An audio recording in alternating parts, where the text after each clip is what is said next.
तहरीक लब्बैक पाकिस्तान के सरबराह खादिम हुसैन रिजवी की तरफ से एक अफसोसनाक खबर मिल रही है। बिस्मिल्लाहिर्रहमानिर्रहीम, अस्सलामुअलैकुम। एक और नई वीडियो के साथ खुशामदीद। खादिम हुसैन रिजवी पाकिस्तानी मीडिया और सियासी मंजरनामे पर नवंबर सन 2017 में इस्लामाबाद में तौहीन रिसालत के कानून में तरमीम के खिलाफ दिए गए धरने के बाद ज्यादा नुमाया दिखाई दिए।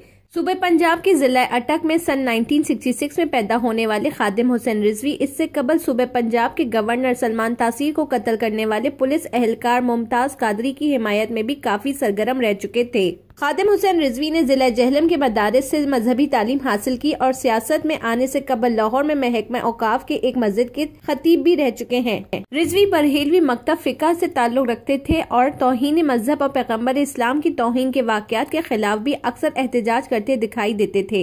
तहरीक लब्बैक पाकिस्तान तहरीक लब्बैक या रसूल अल्लाह का एक सियासी बाजू है और इसका कयाम 2016 में हुआ था। जराये के मुताबिक रावलपिंडी में हालिया धरने के दौरान इन्हें बुखार हो गया था और जो इस दौरान शिद्दत इख्तियार कर गया। खादिम हुसैन रिजवी इस वक्त इंतकाल कर गए हैं और इसकी तस्दीक एक सहाफी ने की है। खादिम हुसैन रिजवी की ये खबर सोशल मीडिया पे ट्रेंड चल रहा है। सहाफी तलत हुसैन ने लिखा है कि तहरीक लब्बैक पाकिस्तान के सरबराह अल्लामा खादिम रिजवी इंतकाल कर गए। इंतकाल दिल के दौरा पड़ने से हुआ। अल्लाह ताला इनकी मगफिरत फरमाए, इनके दर्जात को बहुत बुलंद करे। वीडियो को मुकम्मल सुनने का शुक्रिया। वीडियो पसंद आए तो उसको जरूर लाइक करें। खुश रहें, खुशियाँ बांटें। मिल्लत इस्लामिया अल्लामा हाफिज खादिम हुसैन रिजवी साहिब रज़ाए इलाही से इंतकाल फरमा गए हैं।